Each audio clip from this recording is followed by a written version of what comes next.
AG ನ್ಯೂಸ್ಗೆ ಸ್ವಾಗತ. ಕರ್ನಾಟಕ ರಾಜ್ಯದ ಹಿರಿಯ ಐಎಎಸ್ ಅಧಿಕಾರಿಗಳಲ್ಲಿ ಒಬ್ಬರಾದ ಪ್ರಸ್ತುತ ರಾಜ್ಯ ಕೃಷಿ ಬೆಲೆ ಆಯೋಗದ ಅಧ್ಯಕ್ಷರು ಹಾಗೂ ಸಂಗೊಳ್ಳಿ ರಾಯಣ್ಣ ಅಭಿವೃದ್ಧಿ ಪ್ರಾಧಿಕಾರದ ಸಲಹಾ ಸಮಿತಿ ಸದಸ್ಯರು ಆದ ಹಿರಿಯ ನಿವೃತ್ತ ಐಎಎಸ್ ಅಧಿಕಾರಿಗಳು ಆದ ಡಾಕ್ಟರ್ ಅಶೋಕ್ ದಳ್ವಾಯಿ ಅವರೊಂದಿಗೆ ಸಂಗೊಳ್ಳಿ ರಾಯಣ್ಣ ಅಭಿವೃದ್ಧಿ ಪ್ರಾಧಿಕಾರಕ್ಕೆ ಸಂಬಂಧಿಸಿದಂತೆ ವಿವಿಧ ವಿಷಯಗಳ ಬಗ್ಗೆ ನಮ್ಮ ನ್ಯೂಸ್ ಸಮೂಹದ ರಾಜ್ಯ ಉಪಸಂಪಾದಕ ಬಸವರಾಜ್ ಮುಕ್ತವಾಗಿ ಸಂವಾದ ಮಾಡಿದ್ದಾರೆ. ಹಲೋ, ಹಾಯ್, ನಮಸ್ಕಾರ. ನಾನು ಬಸವರಾಜ್ ಮಾತಾಡ್ತಾ ಇದ್ದೀನಿ, ಪತ್ರಕರ್ತರು. ವಿಶೇಷವಾಗಿ ಕಿತ್ತೂರು ಕರ್ನಾಟಕ ಅಂದಿದ ತಕ್ಷಣ ಸಾಕಷ್ಟು ಹೆಸರುವಾಸಿಯಾಗಿರ್ತಕ್ಕಂಥದ್ದು ವೀರರಾಣಿ ಚೆನ್ನಮ್ಮ ಮತ್ತೆ ಸಂಗೊಳ್ಳಿ ರಾಯಣ್ಣ ಮತ್ತೆ ಸಾಕಷ್ಟು ಜನ ವೀರರು. ಇಂತಹ ಸಂದರ್ಭದಲ್ಲಿ ಈ ಒಂದು ಕಿತ್ತೂರು ಕರ್ನಾಟಕದ ಪ್ರಮುಖ ಪ್ರಾಧಿಕಾರಗಳಂದ್ರೆ ಒಂದ್ ರೀತಿ ಕಿತ್ತೂರು ಅಭಿವೃದ್ಧಿ ಪ್ರಾಧಿಕಾರ, ಸಂಗೊಳ್ಳಿ ರಾಯಣ್ಣ ಅಭಿವೃದ್ಧಿ ಪ್ರಾಧಿಕಾರ ಮತ್ತೆ ಕಾಗಿನೆಲೆ ಅಭಿವೃದ್ಧಿ ಪ್ರಾಧಿಕಾರ. ಪ್ರಸ್ತುತ ಈ ಎಲ್ಲಾ ಪ್ರಾಧಿಕಾರಗಳ ಒಂದ್ ರೀತಿ ಅಧ್ಯಕ್ಷರು ಆಗಿರ್ತಕ್ಕಂಥ ಹಿರಿಯ ಐಎಎಸ್ ಅಧಿಕಾರಿಗಳು ಆಗಿರ್ತಕ್ಕಂಥ ಡಾಕ್ಟರ್ ಅಶೋಕ್ ದಳ್ವಾಯಿ ಅವರು ನಮ್ಮ ನ್ಯೂಸ್ ಸಮೂಹಕ್ಕೆ ಸಿಕ್ಕಿದ್ದಾರೆ. ಬನ್ನಿ, ಸಾಕಷ್ಟು ವಿಷಯಗಳ ಬಗ್ಗೆ ಚರ್ಚೆ ಮಾಡೋಣ. ಸರ್, ನಮಸ್ತೆ. ನಮ್ಮ ಪತ್ರಿಕಾ ಸಮೂಹಕ್ಕೆ ಸ್ವಾಗತ. ಧನ್ಯವಾದ. ಹೇಳಿ ಸರ್, ವಿಶೇಷವಾಗಿ ಕಿತ್ತೂರು ಕರ್ನಾಟಕ ಅಂದಿದ ತಕ್ಷಣ ಮುಖ್ಯವಾಗಿ ಹೆಸರಾಗ್ತಕ್ಕಂಥವ್ರು ಒಂದ್ ರೀತಿ ವೀರರಾಣಿ ಚೆನ್ನಮ್ಮ ಅವರು, ಸಂಗೊಳ್ಳಿ ರಾಯಣ್ಣ ಅವರು. ಪ್ರಸ್ತುತ ತಾವು ಸಂಗೊಳ್ಳಿ ರಾಯಣ್ಣ ಅಭಿವೃದ್ಧಿ ಪ್ರಾಧಿಕಾರದ ಒಂದ್ ರೀತಿ ಸಲಹಾ ಸಮಿತಿ ಇದಾಗಿದ್ದೀರಾ. ಹೇಳಿ ಸರ್, ನಿರೀಕ್ಷೆಗೂ ತಕ್ಕಂತೆ ಸಂಗೊಳ್ಳಿ ರಾಯಣ್ಣ, ವೀರ ಸಂಗೊಳ್ಳಿ ರಾಯಣ್ಣ ಅವರ ಒಂದ್ ರೀತಿ ಪ್ರಾಧಿಕಾರಕ್ಕೆ ಅಭಿವೃದ್ಧಿ ಕೆಲಸಗಳು ಆಗಿದವ? ಧನ್ಯವಾದ. ಮೊದಲನೇದ್ದು ಸ್ವಲ್ಪ ಸ್ಪಷ್ಟೀಕರಣ ಮಾಡ್ಬೇಕು ಅಂತಂದ್ರೆ, ಇದು ಏನು ಕಿತ್ತೂರು ವಿಭಾಗ ಇದೆ, ಇಲ್ಲಿ ಅನೇಕ ಸಂಸ್ಥೆಗಳಿವೆ, ಪ್ರವಾಸಕ್ಕೆ ಯೋಗ್ಯವಾದಂತ ಸ್ಥಳಗಳಿವೆ.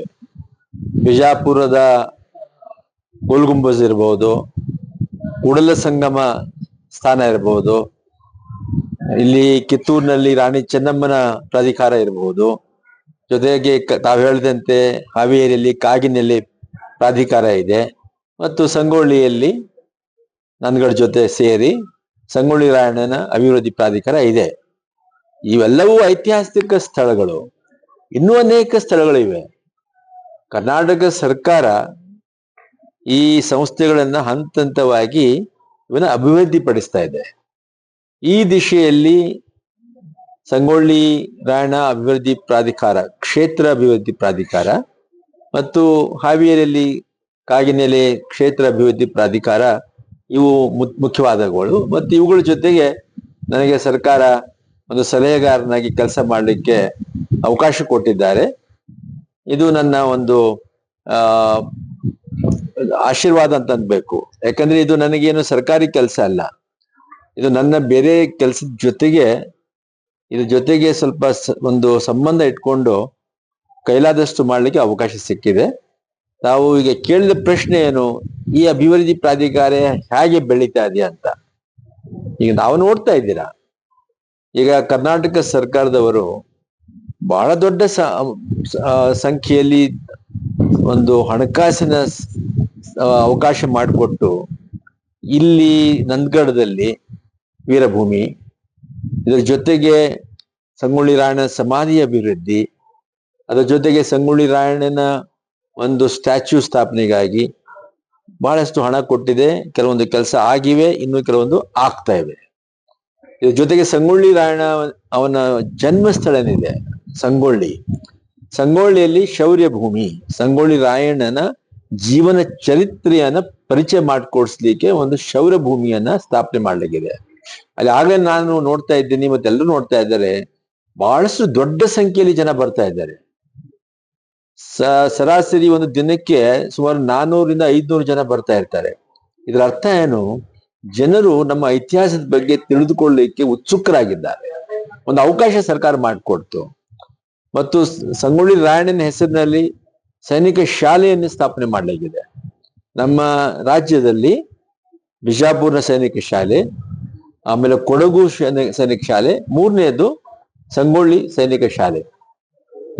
ಈ ರೀತಿ ಈ ರಾಯಣ್ಣನ ಹೆಸರಿನಲ್ಲಿ ರಾಯಣ್ಣ ನಮ್ಮ ದೇಶಕ್ಕೆ ಕೊಟ್ಟಂತಹ ಒಂದು ಕೊಡುಗೆ, ದೇಶದ ಬ್ರಿಟಿಷರಿಂದ ಒಂದು ಮುಕ್ತಿಯನ್ನ ಪಡೆದುಕೊಂಡು ಸ್ವಾತಂತ್ರ್ಯ ದೇಶವನ್ನಾಗಿ ಸ್ಥಾಪನೆ ಮಾಡಲಿಕ್ಕೆ ರಾಯಣ್ಣ ಮತ್ತು ರಾಣಿ ಚೆನ್ನಮ್ಮ ನಮ್ಮ ಭಾಗದಿಂದ ದೊಡ್ಡ ಸೇವೆಯನ್ನು ಮಾಡಿದ್ದಾರೆ.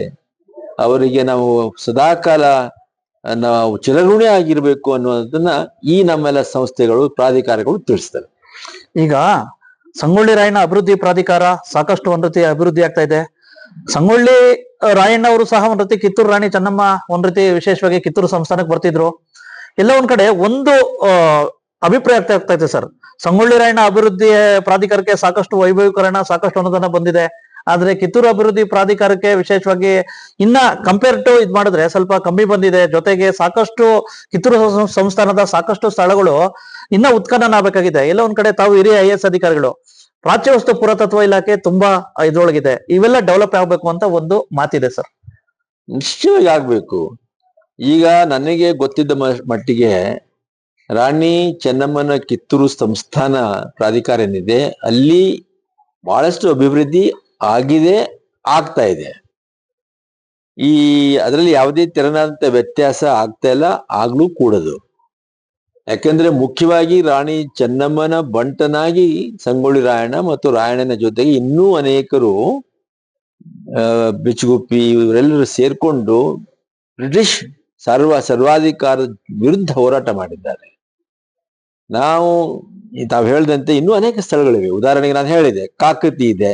ಕಾಕತಿಯಲ್ಲಿ ರಾಣಿ ಚೆನ್ನಮ್ಮನ ಜನ್ಮಸ್ಥಳ, ಅದು ಕೂಡ ಅಷ್ಟೇ ಅಭಿವೃದ್ಧಿ ಆಗ್ಬೇಕು. ಹೊನ್ನೂರು, ಇವೆಲ್ಲ ಏನು ಅಂತಂದ್ರೆ ಇವತ್ತಿನ ನಮ್ಮ ಸಮಾಜಕ್ಕೆ, ನಮ್ಮ ಜನರಿಗೆ, ಪೀಳಿಗೆಗೆ ಹಾಗೆ ಈ ಸಮಾಜ ಹುಟ್ಕೊಂತು. 100 ವರ್ಷಗಳ ಹಿಂದೆ, 200 ವರ್ಷಗಳ ಹಿಂದೆ ನಮ್ಮ ಆಗಿನ ಪೂರ್ವಜರು ತಮ್ಮ ಜೀವನದ ತ್ಯಾಗ ಮಾಡಿದ್ದಾರೆ, ಮುಡುಪಾಗಿಟ್ಟಿದ್ದಾರೆ. ಅದೆಲ್ಲ ನಮಗೂ ಗೊತ್ತಾಗ್ಬೇಕು. ಆವಾಗ ಮಾತ್ರ ನಾವು ಕೂಡ ಹೇಗೆ ನಮ್ಮ ದೇಶ ಅನ್ನೋದು ಇದೆ, ಈ ದೇಶಾಭಿಮಾನ ಹೇಗೆ ನಾವು ಕಾಪಾಡ್ಕೊಂಡು ಹೋಗ್ಲಿಕ್ಕೆ ಸಾಧ್ಯ. ಮುಂದೆ ಮತ್ತೆ ಹಳೆ ಏನು ತೊಂದರೆ ಆಗಿತ್ತು ಆ ನ್ಯೂನ್ಯತೆಗಳು ಮರುಕಳಿಸಬಾರದು. ಅದಕ್ಕೋಸ್ಕರ ಇವುಗಳನ್ನ ಮಾಡ್ತಾ ಇದ್ದೇವೆ. ಇದು ಎಲ್ಲಾ ಕಡೆ ತಾವು ಹೇಳಿದಂತೆ ಎಲ್ಲೆಲ್ಲಿ ಈ ರೀತಿ ಅವಕಾಶ ಇದೆ ಸರ್ಕಾರ ಮಾಡ್ತಾನೆ ಹೋಗ್ಬೇಕು. ನೋಡಿ, ನಮ್ಮ ದೇಶ 80 ವರ್ಷದಿಂದ ಒಂದು ಸ್ವತಂತ್ರ ದೇಶವಾಗಿದೆ. ಅದಕ್ಕಿಂತ ಮುಂಚೆ ಯಾರೋ ಕೈಲಿ ಇದ್ವಿ, ಆವಾಗ ಬಡತನ ಇತ್ತು. ಈಗ 80 ವರ್ಷಗಳಲ್ಲಿ ದೇಶ ಎಷ್ಟೋ ಅಭಿವೃದ್ಧಿ ಹೊಂದಿದೆ. ನಮ್ಮ ರಾಜ್ಯ ಕೂಡ ಬಹಳಷ್ಟು ಅಭಿವೃದ್ಧಿ ಹೊಂದಿದೆ. ಮೊದಲು ಎಲ್ಲರಿಗೂ ಆಹಾರ ಕೊಡಬೇಕಾಗಿತ್ತು, ಬಟ್ಟೆ ಕೊಡಬೇಕಾಗಿತ್ತು. ಇವತ್ತು ಅವೆಲ್ಲ ಒದಗಿಸಿದ ನಂತರ ಈಗ ಈ ಸಂಸ್ಕೃತಿ, ನಾಗರಿಕತೆ ಇವೆಲ್ಲವುಗಳ ಕಡೆ ಗಮನ ಇವತ್ತು ಹರಿಸ್ತಾ ಇದ್ದಾರೆ. ಹರಿಸುವಂತ ಶಕ್ತಿ ಸಾಮರ್ಥ್ಯ ಇವತ್ತು ಬಂದಿದೆ. ಇದು ಮೊದಲು 1947ರಲ್ಲಿ 50ರಲ್ಲಿ ಇರ್ಲಿಲ್ವಲ್ಲ. ಈಗ ನಾವು ಅದನ್ನ ಮಾಡುವಂತ ಸಾಮರ್ಥ್ಯ ನನ್ನ ಪ್ರಕಾರ ನಮ್ಮ ದೇಶದಲ್ಲಿ, ನಮ್ಮ ರಾಜ್ಯದಲ್ಲಿ ಬಂದಿದೆ ಮತ್ತು ಸರ್ಕಾರಗಳು ಇವನ್ನೆಲ್ಲ ಮಾಡ್ತಾ ಇವೆ. ಕೇವಲ ಇಲ್ಲಿ ಅಷ್ಟೇ ಅಲ್ಲ, ಕರ್ನಾಟಕದ ಎಲ್ಲ ಭಾಗಗಳನ್ನ ನೋಡ್ತಾ ಇದ್ದೇವೆ. ಎಷ್ಟೋ ಪ್ರಕಾರದ ಅಭಿವೃದ್ಧಿ ಆಗ್ತಾ ಇದೆ. ಸಂಸ್ಕೃತಿ ಅನ್ನೋದ್ರ ಬಗ್ಗೆ ಹೆಚ್ಚಿನ ಗಮನ ಹರಿಸ್ತಾ ಇದ್ದಾರೆ. ಈಗ ಆ ಶಕ್ತಿ ನಮ್ಮಲ್ಲಿ ಬಂದಿದೆ. ಈಗ ಬ್ರಿಟಿಷರ ವಿರುದ್ಧ ಹೋರಾಟ ಮಾಡಿದ್ರು, ವಿಶೇಷವಾಗಿ ಪ್ರಥಮ ಸ್ವಾತಂತ್ರ್ಯ ಸಂಗ್ರಾಮಕ್ಕೂ ಮುಂತೆ. ವಿಶೇಷವಾಗಿ ಈಗಿನ ಸಂದರ್ಭದಲ್ಲಿ ಕಿತ್ತೂರು ರಾಣಿ ಚೆನ್ನಮ್ಮ ಅವರು, ಸಂಗೊಳ್ಳಿ ರಾಯಣ್ಣವ್ರದ್ದು ಮಾತ್ರ ಅಭಿವೃದ್ಧಿ ಆಗಿದೆ. ಸಾಕಷ್ಟು ಜನ ಆಯಾ ಸ್ಥಳೀಯ ನಾಯಕರು ಹೇಳ್ತಾ ಇದ್ದಾರೆ. ಈಗ ಅಮಟೂರ್ ಬಾಳಪ್ಪ, ಮತ್ತೆ ಸಾಕಷ್ಟು ಸರ್ದಾರ್ ಗುರುಸಿದ್ದಪ್ಪ, ಹೀಗೆ ಹಲವಾರು ವೀರರಿದ್ದಾರೆ.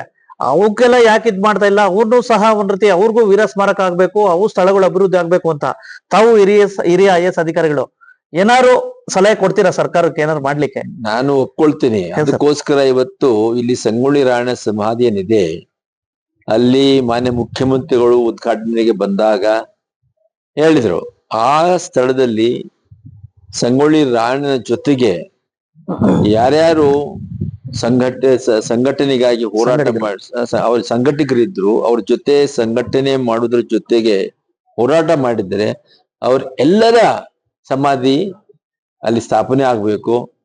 ಅದನ್ನು ಇವತ್ತು ನಮ್ಮ ಕಾರ್ಯಕ್ರಮದಲ್ಲಿ ಹಾಕೊಂಡಿದ್ದೇವೆ. ಯಾಕಂದ್ರೆ ಇಲ್ಲಿ ವ್ಯತ್ಯಾಸ ಮಾಡುವಂತ ಪ್ರಮೇಯ ಬರಲೇಬಾರದು. ಎಲ್ಲರೂ ವೀರರು, ಎಲ್ಲರೂ ಜೀವನ ತ್ಯಾಗ ಮಾಡಿದ್ದಾರೆ.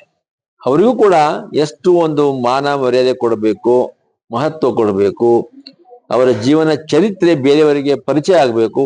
ಅದನ್ನ ನಾವು ನಿಶ್ಚಯವಾಗಿ ನಾವು ಅದನ್ನ ಗಮನದಲ್ಲಿ ಇಟ್ಕೊಳ್ತೇವೆ. ಮತ್ತು ಇಲ್ಲೇನು ನಮ್ಮ ಈಗ ಈ ಮ್ಯೂಸಿಯಂ ಇದೆ, ವಸ್ತು ಸಂಗ್ರಹಾಲಯ ಏನಿದೆ, ಇಲ್ಲಿ ಕೂಡ ಇವನ್ನೆಲ್ಲ ಪ್ರತಿಬಿಂಬಿಸಲಿಕ್ಕೆ ಬಹಳಷ್ಟು ಅವಕಾಶ ಇದೆ. ಅವಕಾಶ ಇದೆ. ಇವತ್ತು ನಾವು ಆರಂಭ ಮಾಡಿದೀವಿ ಅಷ್ಟೇ. ಇದನ್ನ ಹಂತ ಹಂತವಾಗಿ ಬೆಳೆಸ್ತಾ ಹೋಗ್ತೇವೆ. ಹೀಗೆ ಎಲ್ಲೆಲ್ಲಿ ನಾವು ಅಷ್ಟು ಗಮನ ಹರಿಸಿಲ್ಲ ಅದನ್ನ ನಾವು ಕಂಡ್ಕೊಳ್ಳೋಣ. ಅದಕ್ಕೋಸ್ಕರ ಇಲ್ಲಿ ಈ ವಸ್ತು ಸಂಗ್ರಹಾಲಯದಲ್ಲಿ ಒಂದು ಸಂಶೋಧನಾ ಕೇಂದ್ರವನ್ನ ಸ್ಥಾಪನೆ ಮಾಡ್ತಾ ಇದ್ದೀವಿ. ಈ ಸಂಶೋಧನಾ ಕೇಂದ್ರದಲ್ಲಿ ಏನು ನಮ್ಮ PhD ಮಾಡ್ತಾ ಇರುವಂತ ಹುಡುಗರು ಇರ್ಬೋದು, ಮತ್ತು ಇನ್ನೂ ಸಂಶೋಧಕರು ಇರ್ಬೋದು, ಅವ್ರು ಬಂದು ಇಲ್ಲಿ ಅರ್ಥಕೊಂಡು ಅವ್ರು ಇವನ್ನೆಲ್ಲ ರಿಸರ್ಚ್ ಮಾಡ್ಲಿ. ನಮ್ಮ ದೇಶದ ಇತಿಹಾಸ ಬಹಳಷ್ಟು ವಿಸ್ತಾರವಾಗಿದೆ. ಅದನ್ನ ಇನ್ನೂ ಜನರಿಗೆ ಪರಿಚಯ ಮಾಡಿಕೊಳ್ಳುವಂತ ಕೆಲಸ ಬಹಳಷ್ಟು ಇದೆ. ಯಾಕಂದ್ರೆ ನಮ್ಮ ದೇಶ 5,000 ವರ್ಷಗಳ ನಾಗರಿಕತೆ ಹೊಂದಿದೆ. ಇದು ನಮ್ಮ ಇಡೀ ಜಗತ್ತಿನಲ್ಲಿ ಒಂದು ಪುರಾತನವಾದಂತ ನಾಗರಿಕತೆ. ಈ ನಾಗರಿಕತೆಯಲ್ಲಿ ಇಡೀ ವಿಶ್ವಕ್ಕೆ ಎಷ್ಟೋ ಕೊಡುಗೆಯನ್ನ ದೇಶ ಕೊಟ್ಟಿದೆ. ಅವೆಲ್ಲವೂ ಅನೇಕ ಕಾರಣಗಳಿಂದ ಮರೆಮಾಚಿದ್ವು. ಇವತ್ತು ಎಲ್ಲ ಬೆಳಕಿಗೆ ಬರ್ತಾ ಇವೆ. ತಾವು ಹೇಳುದು ನಿಜ ಇದೆ, ಅದಕ್ಕೆ ನಾನು ಒಪ್ಕೊಳ್ತೀನಿ. ಇದನ್ನ ನಾವು ನಿಶ್ಚಯವಾಗಿ ಅದ್ರ ಬಗ್ಗೆ ಗಮನ ಹರಿಸ್ತೇವೆ.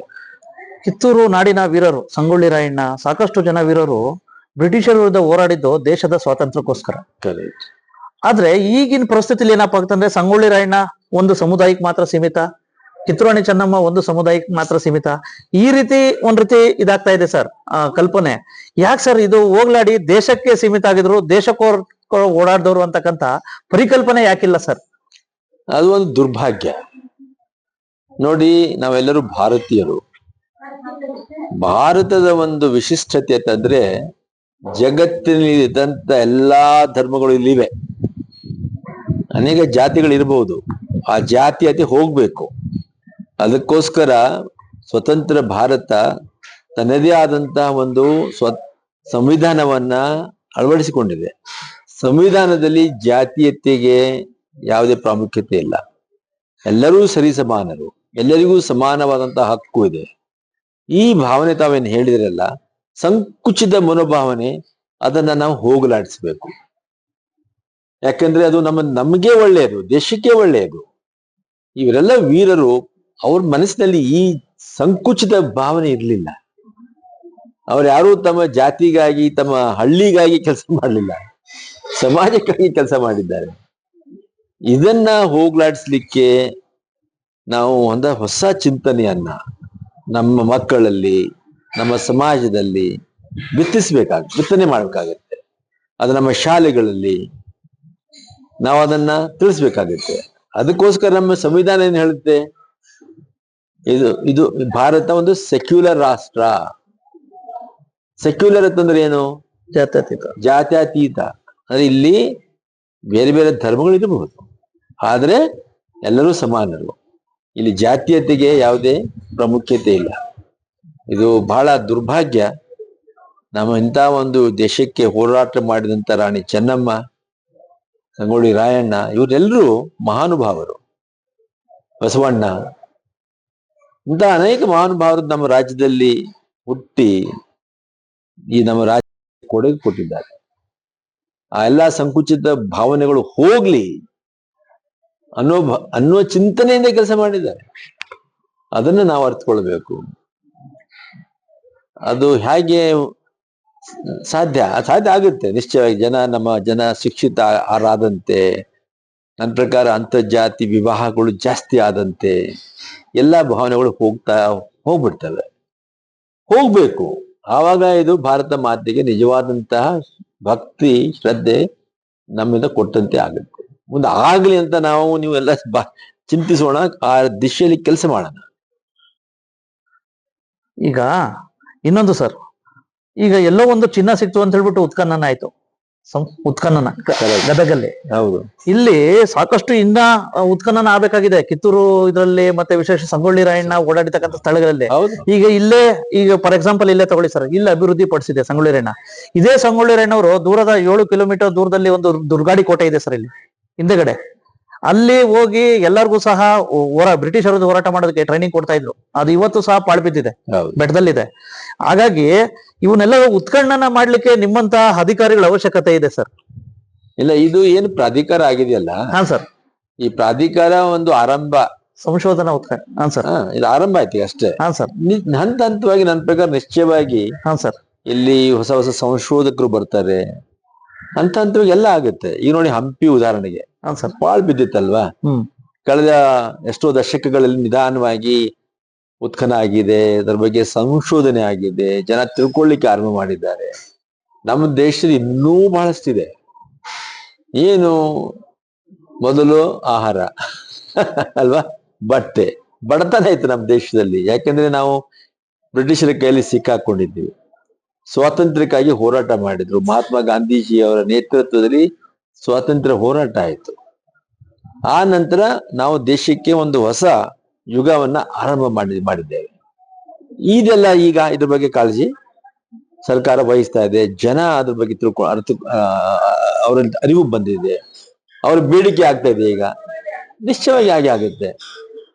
ಎಲ್ಲಿ ನೀವು ಉತ್ಖನನ ಮಾಡಿದ್ರು ಕೂಡ ಏನೋ ಒಂದು ಸಿಕ್ಕೇ ಬಿಡುತ್ತೆ ನಮ್ಮ ದೇಶದಲ್ಲಿ. ಅಂತ ಒಂದು ವಿಶಿಷ್ಟವಾದಂತಹ ದೇಶ. ನಾನು ಹೇಳಿ 5,000 ವರ್ಷಗಳ ಹಿಂದೆ ಇಂಡಸ್ ವ್ಯಾಲಿ ಸಿವಿಲೈಸೇಷನ್ ಆರಂಭ ಆಯ್ತು. ಇಂಡಸ್ ವ್ಯಾಲಿ ಕೇವಲ ಆ ಭಾಗದಲ್ಲಿ ಮಾತ್ರ ಅಲ್ಲ, ಎಲ್ಲೆಲ್ಲೋ ಅದು ಪಸರಿಸಿರ್ಬೋದು. ಇನ್ನೂ ಅರ್ಥಕೊಳ್ಬೇಕಾಗಿದೆ, ಇನ್ನು ಬಹಳಷ್ಟು ಇದೆ, ನಿಶ್ಚಯವಾಗಿದೆ. ಅದಕ್ಕೆ ಈಗ ಯಾವಾಗ ನಮ್ಮ ಆಹಾರ ಬಟ್ಟೆ ಎಲ್ಲರಿಗೂ ಸಿಕ್ತು, ಈಗ ಮುಂದಿನ ಕೆಲಸ ಏನು? ಇದು ನಮ್ಮ ಸಂಸ್ಕೃತಿ ಏನು, ನಮ್ಮ ಸಂಸ್ಕಾರ ಏನು, ನಾಗರಿಕತೆ ಏನು, ಇದನ್ನ ಹಾಗೆ ಕಾಪಾಡಿಕೊಂಡು ಹೋಗ್ಬೇಕು. ಮುಂದೆ ನಮ್ಮ ದೇಶ ಹೇಗೆ ಇನ್ನೂ ಬೆಳಿಬೇಕು, ಇಡೀ ಜಗತ್ತಿನಲ್ಲಿ ಒಂದು ವಿಶಿಷ್ಟವಾದಂತಹ ಸ್ಥಾನಮಾನ ಹೊಂದಬೇಕು, ಇವೆಲ್ಲವೂ ಮುಂದೆ ಬರುತ್ತೆ. ವಿಶ್ವವಿದ್ಯಾಲಯಗಳಿವೆ. ಈ ಜನಪದ ವಿಶ್ವವಿದ್ಯಾಲಯ ಇದೆಯಲ್ಲ ಹಾವೇರಿಯಲ್ಲಿ, ಯಾಕೆ ಸರ್ಕಾರದವ್ರು ಮಾಡಿದ್ದಾರೆ? ನಮ್ಮ ಪುರಾತನ ಜನಪದ ಏನಿದೆಯಲ್ಲ ಅದನ್ನ ಹೇಗೆ ಮುಂದುವರ್ಸ್ಕೊಂಡು ಹೋಗ್ಬೇಕು ಮಾಡ್ತಾ ಇದ್ದಾರೆ, ಇನ್ನೂ ಮಾಡ್ಬೇಕಾಗಿದೆ. ಪ್ರವಾಸೋದ್ಯಮ ಇಲಾಖೆ ಎಲ್ಲ ಒಂದ್ ಕಡೆ ಬೇರೆ ಕಡೆ ಇದೆ ಆಗ್ತಾ ಇದೆ. ಇಲ್ಲಿ ಈ ಕಡೆ ಪ್ರವಾಸೋದ್ಯಮ ಇಲಾಖೆ ಏನಾದ್ರು ಈ ಕಡೆ ಸಂಗೊಳ್ಳಿ ರಾಯಣ್ಣ ಇರ್ಬೋದು, ಮತ್ತೆ ನಂದಗಡ ಇರ್ಬೋದು, ಈ ಕಡೆ ಇನ್ನ ಹೆಚ್ಚಿನ ಜಾಸ್ತಿ ಇದ್ ಮಾಡಿದ್ರೆ ಎಲ್ಲ ಒಂದ್ ಕಡೆ ಸಾಕಷ್ಟು ಪೂರಕ ಆಗುತ್ತೆ. ಹಾಗಾಗಿ ಸ್ವಲ್ಪ ಎಲ್ಲ ಒಂದ್ ಕಡೆ ಪ್ರವಾಸೋದ್ಯಮ ಇಲಾಖೆ ಸ್ವಲ್ಪ ನಿರ್ಲಕ್ಷ್ಯ ವಹಿಸ್ತಾ ಇಲ್ವಾ ಸರ್? ಇಲ್ಲ, ಈಗ ಜಿಲ್ಲಾಧಿಕಾರಿ ಬೆಳಗಾವಿ ಜಿಲ್ಲಾಧಿಕಾರಿಗಳಿದ್ದಾರಲ್ಲ, ಅವರ ಒಂದು ಅಧ್ಯಕ್ಷತೆಯಲ್ಲಿ ಒಂದು ಸಭೆ ನಾವು ಮಾಡಿದ್ದೀವಿ. ಅಲ್ಲಿ ಪ್ರವಾಸೋದ್ಯಮ ಇಲಾಖೆ, ಕನ್ನಡ ಮತ್ತು ಸಂಸ್ಕೃತಿ ಇಲಾಖೆ ಇವರೆಲ್ಲ ಸೇರ್ಕೊಂಡಿದ್ರು. ಕಿತ್ತೂರು ಚೆನ್ನಮ್ಮ ಪ್ರಾಧಿಕಾರದ ಅಧ್ಯಕ್ಷರೆಲ್ಲ, ಅಧಿಕಾರಿಗಳು, ಆಯುಕ್ತರು ಅವರೆಲ್ಲರೂ ಸೇರ್ಕೊಂಡಿದ್ರು. ನಾವೆಲ್ಲ ಸೇರ್ಕೊಂಡು ಇವೆಲ್ಲವನ್ನು ಒಟ್ಟುಗೂಡಿಸಿ ಹೇಗೆ ಒಂದು ಸರ್ಕ್ಯೂಟ್ ಅನ್ನ ಮಾಡ್ಬೇಕು ಅದ್ರ ಬಗ್ಗೆ ಯೋಚನೆ ಮಾಡಿದೀವಿ. ಅದ್ರ ಬಗ್ಗೆ ಗಮನ ಹರಿಸ್ತಾ ಇದ್ದೇವೆ. ನಾನು ತಮಗೆ ಹೇಳಿದ್ದೆ ಬೇರೆ ಬೆಳಗ್ಗೆ, ಇಲ್ಲಿ ಎಷ್ಟೋ ಇದೆ ಅಲ್ವಾ, ಇದನ್ನೆಲ್ಲ ನಮ್ಮ ಜನ ಅವ್ರಿಗೆ ಗೊತ್ತಾಗ್ಬೇಕು. ಒಮ್ಮೊಮ್ಮೆ ಹೇಳ್ತೀವಿ ಹಿತ್ತಲು ಗಿಡ ಮದ್ದು ಅಲ್ಲ ಅಂತ ಹೇಳಿ. ಯಾವುದೋ ದೇಶಕ್ಕೆ ಹೋಗಿ ನೋಡ್ಕೊಂಡು ಬಂದಿರ್ಬೋದು, ಇಲ್ಲೇ ಇದ್ದದನ್ನು ನೋಡಿರ್ಲಿಕ್ಕಿಲ್ಲ. ಈಗ ನಿಧಾನವಾಗಿ ಅವನ್ನೆಲ್ಲ ನಾವು ಆರಂಭ ಮಾಡೋಣ. ಅದರಲ್ಲಿ ಅವು ಕೂಡ ಸೇರ್ಕೊಳ್ತವೆ. ಪ್ರವಾಸೋದ್ಯಮ ಇಲಾಖೆ, ಕನ್ನಡ ಮತ್ತು ಸಂಸ್ಕೃತಿ ಇಲಾಖೆ, ಈ ಎಲ್ಲಾ ಪ್ರಾಧಿಕಾರಿಗಳು, ಕಿತ್ತೂರು ಚೆನ್ನಮ್ಮ ಪ್ರಾಧಿಕಾರ ಇರ್ಬೋದು, ಆಮೇಲೆ ಈ ಪ್ರಾಧಿಕಾರ ಇರ್ಬೋದು, ರಾಣಿ ನಮ್ಮ ರೇಣುಕಾದೇವಿ ಎಲ್ಲಮ್ಮನ ಪ್ರಾಧಿಕಾರ ಇರ್ಬೋದು, ಅಲ್ಲಿಯೂ ಕೂಡ ಇವತ್ತು ಬಹಳಷ್ಟು ಕೆಲಸ ಆಗ್ತಾ ಇದೆ. ಅವೆಲ್ಲವೂ ನನ್ನ ಪ್ರಕಾರ ಮುಂದಿನ ಕೆಲವು ವರ್ಷಗಳಲ್ಲಿ ಒಂದು ಹೊಸ ಕಳೆ ಬಂದ್ಬಿಡುತ್ತೆ ಈ ಭಾಗಕ್ಕೆ ಅಂತ ನಾನು ಅಂದ್ಕೊಳ್ತೇನೆ. ಒಂದು ಲೈಬ್ರರಿ ಅವಶ್ಯಕತೆ ಇದೆ ಸರ್. ಅದು ಆಗುತ್ತೆ. ಲೈಬ್ರರಿ ಕೂಡ ಇನ್ನೊಂದು ಸಂಶೋಧನಾ ಕೇಂದ್ರ ಇದೆಯಲ್ಲ, ಇದೇ ಕಟ್ಟಡದಲ್ಲಿ ಮೇಲೆ ಏನಿದೆ ಅಲ್ಲಿ ಮೊದಲನೇ ಇದರಲ್ಲಿ ಅಲ್ಲಿ ಸಂಶೋಧನಾ ಕೇಂದ್ರ ಅಂದ್ರೆ ಲೈಬ್ರರಿ ಬೇಕೇ ಬೇಕಾಗುತ್ತೆ. ಲೈಬ್ರರಿ ಕೂಡ ನಾವು ಸ್ಥಾಪನೆ ಮಾಡ್ತೀವಿ. ಅದಕ್ಕೂ ಕೂಡ ಎಲ್ಲ ಪ್ರಾವಧಾನ ಮಾಡಲಾಗಿದೆ. ಹೇಳಿ ಸರ್, ಒಟ್ಟಾರೆ ಎಲ್ಲ ವೀರ ಸಂಗೊಳ್ಳಿ ರಾಯಣ್ಣನ ಅಭಿಮಾನಿಗಳು ಸಾಕಷ್ಟು ಜನ ಇದಾಗಿದೆ. ಒಂದ್ ರೀತಿ ಮಾಡೆಲ್ ಆಗಿದ್ದಾರೆ. ಇವತ್ತು ಒಂದು ಹುಟ್ಟ ಮಗು ಏನಪ್ಪಾ ಆಗತ್ತಂದ್ರೆ ಸಂಗೊಳ್ಳಿ ರಾಯಣ್ಣ ಹುಟ್ಲಿ ಅಂತ ಹೇಳ್ಬಿಟ್ಟು ಇಲ್ಲಿ ಅರ್ಕೆ ತೀರ್ಸ್ಕೊಂಡು ಹೋಗ್ತಾರೆ. ಇಂಥ ಸಂದರ್ಭದಲ್ಲಿ ಏನ್ ಹೇಳಿಕ್ ಬಯಸ್ತೀರಿ ಎಲ್ಲ ಯುವ ಜನತೆಗೆ? ವೀರರಾಣಿ ಕಿತ್ತೂರು ರಾಣಿ ಚೆನ್ನಮ್ಮ ಅವರ ಒಂದ್ ರೀತಿ ಅವರು ಹೋರಾಟ ಮಾಡಿರ್ತಕ್ಕಂತ ಸಾಕಷ್ಟು ಮಾರ್ಗದರ್ಶನಗಳು ಮತ್ತೆ ವೀರಗಾಥೆಗಳು, ಸಂಗೊಳ್ಳಿ ರಾಯಣ್ಣವರ ಅವರೆಲ್ಲಾ ವೀರಗಾಥೆಗಳ ಬಗ್ಗೆ ಈಗಿನ ಯುವಕರಿಗೆ ಒಬ್ಬ ಹಿರಿಯ IAS ಅಧಿಕಾರಿಗಳಿಗೆ ಏನ್ ಸಲಹೆ ಮಾರ್ಗದರ್ಶನ ಕೊಡ್ಲಿಕ್ಕೆ ಇಷ್ಟಪಡ್ತೀರಿ? ನನ್ನ ವೈಯಕ್ತಿಕ ಒಂದು ಭಾವನೆ ಒಂದು ಒಪಿನಿಯನ್ ಅಂತಂದ್ರೆ ಏನು, ಯಾವಾಗಲೂ ನಾವು ನಮ್ಮ ಜೀವನದಲ್ಲಿ ವೈಯಕ್ತಿಕ ಜೀವನ ಇರ್ಬೋದು, ಸಾರ್ವಜನಿಕ ಜೀವನ ಇರ್ಬೋದು, ಯಾರ್ಯಾರು ನಮಗೆ ವೈಯಕ್ತಿಕವಾಗಿ ಮತ್ತು ದೇಶಕ್ಕಾಗಿ ನಮ್ಮ ಜೀವನವನ್ನ ತ್ಯಾಗ ಮಾಡಿದ್ದಾರೆ, ಎಷ್ಟೋ ಹೊಸ ಹೊಸ ವಿಚಾರಗಳನ್ನ ನಮ್ಮ ಜೊತೆಗೆ ಅವ್ರು ಹಂಚಿಕೊಂಡಿದ್ದಾರೆ, ಅವರೆಲ್ಲರಿಗೂ ನಾವು ಗೌರವ ಕೊಡಬೇಕು. ಅದನ್ನ ನಾವು ಕಲ್ತ್ಕೊಳ್ಬೇಕು, ಓದ್ಕೊಂಡು ಕಲ್ತ್ಕೊಳ್ಬೇಕು. ಆದ್ರಿಂದ ನಮಗೊಂದು ಸ್ಫೂರ್ತಿ ಬರುತ್ತೆ. ನಮ್ಮ ಜೀವನವನ್ನ ಹೇಗೆ ನಾವು ಸರಿದಾರಿಯಲ್ಲಿ ನಡೆಸ್ಕೊಂಡು ಹೋಗ್ಬೇಕು ಅನ್ನೋದನ್ನ ನಾವು ಅರ್ಥಕೊಳ್ತೇವೆ. ಅದರಿಂದ ಏನು, ಹಳೆ ತಪ್ಪುಗಳನ್ನ ಮಾಡಲಾರ್ದಂತೆ ನಮಗೊಂದು ವಿಚಾರ ಬರುತ್ತೆ. ಮುಂದೆ ನಮ್ಮ ಭಾರತ ದೇಶ ಏನಿದೆ, ಇದು ಇಡೀ ಪೃಥ್ವಿಯ ಮೇಲೆ ಒಂದು ಮಾದರಿ ದೇಶ ಆಗುವಂತ ಎಲ್ಲಾ ಗುಣಗಳನ್ನು ಹೊಂದಿದೆ. ಇವತ್ತು ನಾವೆಲ್ಲರೂ ನಮ್ಮ ಸಂಕುಚಿತ ಮನೋಭಾವನೆಯನ್ನ ಮರೆತು ಆ ಸಂಕುಚಿತ ಮನೋಭಾವನೆಯಿಂದ ಹೊರಗೆ ಬಂದು ನಾವೆಲ್ಲರೂ ಒಂದು ಅನ್ನುವ ಭಾವನೆಯಿಂದ ನಡೆದುಕೊಂಡು ಹೋಗಬೇಕಾಗತ್ತೆ. ನೋಡಿ, ಕುವೆಂಪು ಅವ್ರು ಹೇಳಿದ್ರು ಏನು, ವಿಶ್ವ ಮಾನವ ಆಲೋಚನೆ ಬೇಕು ಅಂತ. ಅಂದ್ರೆ ಏನು, ಸರ್ವ ಜನಾಂಗದ ಶಾಂತಿಯ ತೋಟ. ಶಾಂತಿಯ ತೋಟ ಹೇಳಿದ್ರು. ಅದ ಅರ್ಥ ನಾವು ಕೇವಲ ನಮ್ಮ ರಾಜ್ಯ ದೇಶ ಮಾತ್ರ ಅಲ್ಲ, ಇಡೀ ವಿಶ್ವದ ಮನುಷ್ಯರು ಮಾನವರು ಒಂದು. ಎಲ್ಲಾ ಅನೇಕ ಜೀವರಾಶಿಗಳಿವೆ. ಆ ಜೀವರಾಶಿಗಳನ್ನ ಕಾಪಾಡಿಕೊಂಡು ಹೋಗುವ ನಮ್ಮ ಕೆಲಸ ಕೂಡ ಮನುಷ್ಯನದು. ಎಷ್ಟೋ ಇದೆ.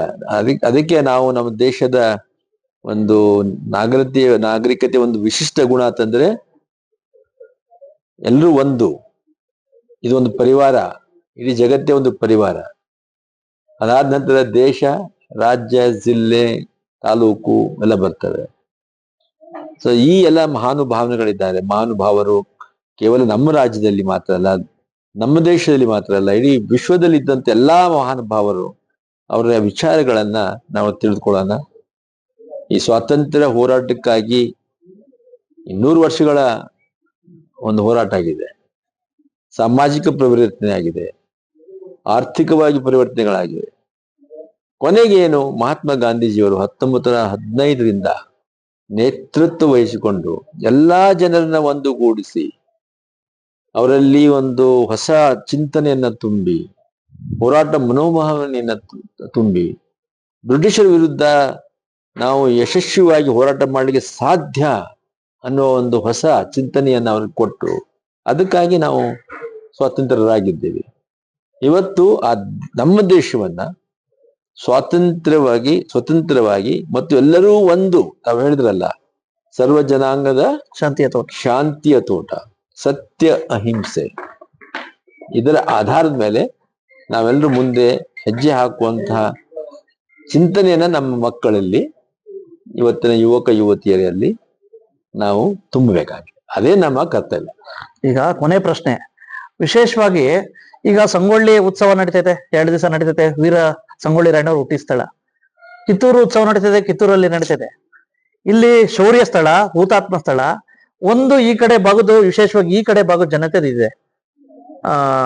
ಇಲ್ಲಿ ಒಂದ್ ದಿವಸ ಏನಾರು ಒಂದು ಉತ್ಸವನೋ ಏನಾರು ಒಂದ್ ದಿವಸ ಆಗ್ಬೇಕು ಹುತಾತ್ಮ ಸ್ಥಳದಲ್ಲಿ ಅಂತಕ್ಕಂಥದ್ದು ಒಂದಿದೆ. ಆಗುತ್ತೆ. ಅವೆಲ್ಲ ಇವನ್ ಕೂಡ ಸರ್, ಇವು ಕೂಡ ಒಂದು ಸಾಂಸ್ಕೃತಿಕ ಕಾರ್ಯಕ್ರಮಗಳಾಗ್ಲಿ. ಸರ್, ತಾವ್ ಹೇಳ್ದಂತೆ ಇಲ್ಲಿ ಸಂಗೊಳ್ಳಿ ರಾಯಣ್ಣನ ಅಥವಾ ಕಿತ್ತೂರು ರಾಣಿ ಚೆನ್ನಮ್ಮ, ಸರ್, ಎಲ್ಲ ಬೇರೆ ಬೇರೆ ನಮ್ಮ ಪ್ರಾತ್ಯಗಳಿವೆ. ಅಲ್ಲಿ ಈ ವಾರ್ಷಿಕವಾಗಿ ಈ ಉತ್ಸವಗಳನ್ನ ಮಾಡ್ಲಿಕ್ಕೆ ನಿಶ್ಚಯವಾಗಿ ನಾವು ಕ್ರಮ ಕೈಗೊಳ್ಬೇಕು. ಅದ್ರ ಬಗ್ಗೆ ನಾವು ಈ ಪ್ರಾಧಿಕಾರದಲ್ಲಿ ಯೋಚನೆ ಮಾಡ್ತೇವೆ. ಎಸ್ ಸರ್, ಧನ್ಯವಾದಗಳು ಸರ್. ಧನ್ಯವಾದ. ಇವಿಷ್ಟು ಒಟ್ಟವಶ್ಯಕರೇ ಗೊತ್ತಾಯ್ತಲ್ಲ. ಮಾನ್ಯ ಗೌರವಾನ್ವಿತ ಹಿರಿಯ IAS ಅಧಿಕಾರಿಗಳು ಹಾಗೂ ಸಂಗೊಳ್ಳಿ ರಾಯಣ್ಣ ಅಭಿವೃದ್ಧಿ ಪ್ರಾಧಿಕಾರದ ಸಲಹಾ ಅಧ್ಯಕ್ಷರುಗಳು ಆಗಿರ್ತಕ್ಕಂಥ ಶ್ರೀ ಡಾಕ್ಟರ್ ಅಶೋಕ್ ದಳವಾಯಿ ಸಾರ್ ಅವರ ಅಭಿಪ್ರಾಯ. ನಮಸ್ಕಾರ. Thank you Basavaraj. ಕನ್ನಡಿಗರ ಮೆಚ್ಚಿನ ನಿಮ್ಮ AJ 24/7 ನ್ಯೂಸ್ ಕನ್ನಡ ವಾಹಿನಿ ಇದೀಗ ಟಿವಿಯಲ್ಲಿ ಲಭ್ಯ. ವೇಳೆ ನೋಟಿಸ್ ಕೊಟ್ಟಿದ್ರೆ ವಾಪಸ್ ತಗೋತೀವಿ. ಇವತ್ತು ವಕ್ಫ್ ಪ್ರಾಪರ್ಟಿ ಅಂತೇಳಿ ಬರ್ತದೆ ಅಂತ ಹೇಳಿದ್ರೆ ರೈತರು ಬೀದಿಗೆ ಬಂದ್ರೆ ಏನ್ ಮಾಡ್ಬೇಕಾಗತ್ತೆ? ಯಾರು ವೋಟ್ ಹಾಕಿಲ್ಲ ಅಂದ್ರೆ ಗ್ಯಾರಂಟಿನೆಲ್ಲ ಸ್ಟಾಪ್ ಮಾಡ್ಬಿಡ್ತೀವಿ.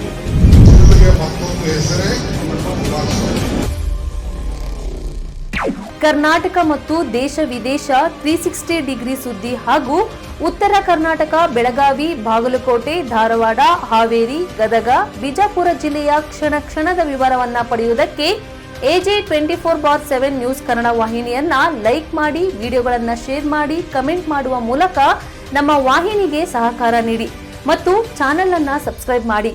ಧನ್ಯವಾದಗಳು.